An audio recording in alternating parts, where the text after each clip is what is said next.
नमस्कार विद्यार्थी मित्रांनो, Mpsc मध्ये तुम्हा सर्वांचं हार्दिक स्वागत. मित्रांनो, महाराष्ट्र सरकारकडून शेतकऱ्यांसाठी एक महत्त्वपूर्ण GR पब्लिश करण्यात आला आणि खूप महत्त्वपूर्ण आहे. ओके, GRचं टायटल आहे डॉक्टर पंजाबराव देशमुख व्याज सवलत योजनेची व्याप्ती वाढवण्याबाबत. तुम्ही ही योजना ऐकूनच असाल, डॉक्टर पंजाबराव देशमुख व्याज सवलत योजना. जे कृषीच्या रिलेटेड कर्ज घेतलं जातं त्याच्यामध्ये जे व्याज दर लावला जातो सुरुवातीला ते कमी केलं जात होतं, पण आता काय सांगितलं, दर 3 लाखापर्यंत जर कर्ज घेतला असेल तर नियमित हप्ते भरले असतील तर ते 3% ते डायरेक्ट सवलतीला दिले, म्हणजे जे कर्ज भेटणार ते 0% व्याजवरच भेटणार आहे. त्या संबंधित हा GR महाराष्ट्र सरकारकडून पब्लिश करण्यात आला. आपण डिटेलमध्ये माहिती पाहू त्या संदर्भात. प्रस्तावना दिली या ठिकाणी. महाराष्ट्रातील शेतकऱ्यांना सहकारी कृषी पतसंस्थामार्फत दिलेल्या पीक कर्जावरील व्याजदरात वसुलीशी निगडीत प्रोत्साहनात्मक सूट देण्याचा महत्त्वपूर्ण निर्णय शासनाने 24/11/1988 रोजी घेतला होता.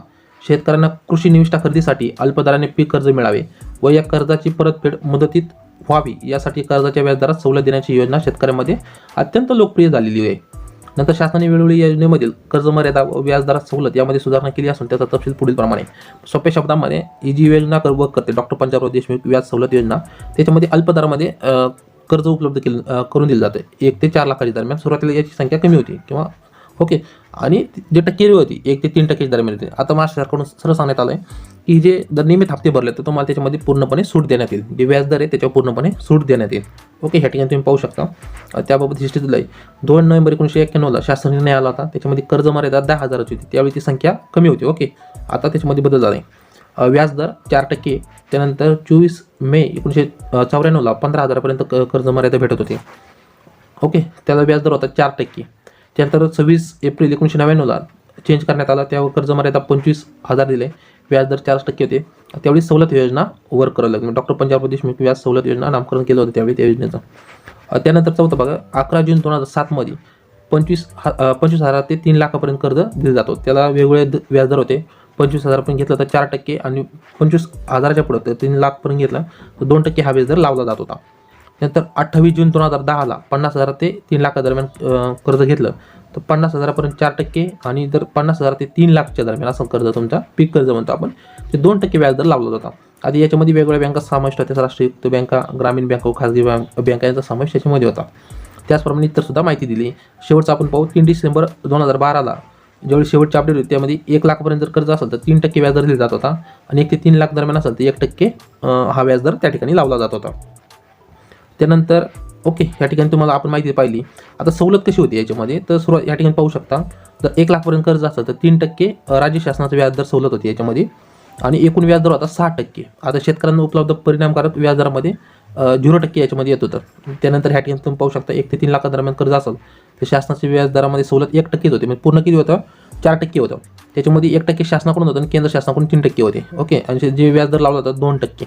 ओके, आता आपण मेन म्हणजे ते समजून घे शासन निर्णय काय झाला, म्हणजे तुम्हाला व्यवस्थित समजून, किंवा जे कर्जाशी किंवा शेतकऱ्यांची मुलं असणार तुम्ही तर तुम्हाला व्यवस्थित समजून. शासनाचा निर्णय या ठिकाणी, राज्यातील शेतकऱ्यांच्या हिताच्या दृष्टीने डॉक्टर पंजाबराव देशमुख व्याज सवलत योजना ही पीक उत्पादन प्रोत्साहन योजना संदर्भातील शासनाच्या निर्णयाद्वारे राज्यामध्ये अंमलात आणण्यात आलेली आहे. सदर योजनेचा अधिकाधिक शेतकऱ्यांना फायदा होण्याच्या अनुषंगाने अल्पमुदतीत पीक कर्ज घेऊन त्याची परतफेड विहित मुदतीमध्ये करणाऱ्या शेतकऱ्यांना सन 2021 ते 22 या वर्षापासून पुढील प्रमाणे व्याजदरात सवलत देण्याचा निर्णय शासनाने घेतला आहे. आता हे खूप महत्त्वपूर्ण आहे, व्यवस्थित ऐका तुम्ही. आता पहिलं डायरेक्ट पाहू आपण. सध्या शेतकऱ्यांना 1 लाख मर्यादेपर्यंत, 1 लाख जर कर्ज घेतलं मर्यादेपर्यंत असेल तर अल्पमुदत पीक कर्जाची रक्कम ही विहित मुदत परतफेड केली तर त्यांना 3% व्याजदरात सवलत देण्यात येते. ती कायमच ठेवावी, म्हणजे 0%च होतं या ठिकाणी सुद्धा होतं 1 लाखापर्यंत जर व्यवस्थित केलं तर.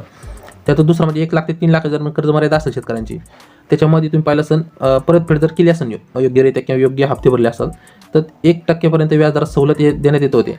आता याच्यामध्ये काय केले, 2% व्याजदरात सवलत वाढवून देण्यात येते, जेणेकरून कर्ज मर्यादेत व्याजदरात एकूण 3% व्याजदराचा लाभ शेतकऱ्यांना मिळेल. म्हणजे सुरुवातीला 1% सवलत देत होती, म्हणजे 2% फक्त शेतकऱ्यांना भरायचे त्याच्यामध्ये. पण आता काय सांगितलं, त्याच्यामध्ये 2%ची भर टाकून आता 3% पूर्णपणे नील केलं या ठिकाणी. म्हणजे सदर जे कर्ज भेटते शेतकऱ्यांना ते 0% व्याजदराने उपलब्ध होणार आहे शेतकऱ्यांना. ओके, तुम्हाला समजलं असेल.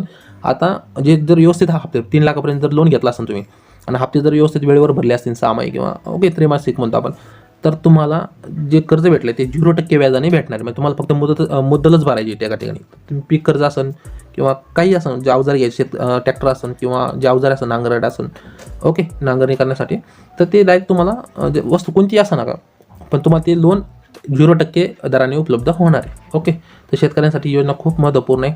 ओके, तर मित्रांनो छोटीशी अपडेट होती. तर तुम्हाला कशी वाटली कमेंट करून सांगा. व्हिडिओ आवडला असेल नक्की व्हिडिओ लाईक करा. या व्हिडिओवर तुमच्या काही तक्रारी आहेत किंवा काही इश्यू असतील तर नक्कीच कमेंट बॉक्समध्ये नक्की कळवा मला. ओके, व्हिडिओ अशा प्रकारच्या नवीन व्हिडिओमध्ये तोपर्यंत सर्वांना जय हिंद जय महाराष्ट्र. धन्यवाद.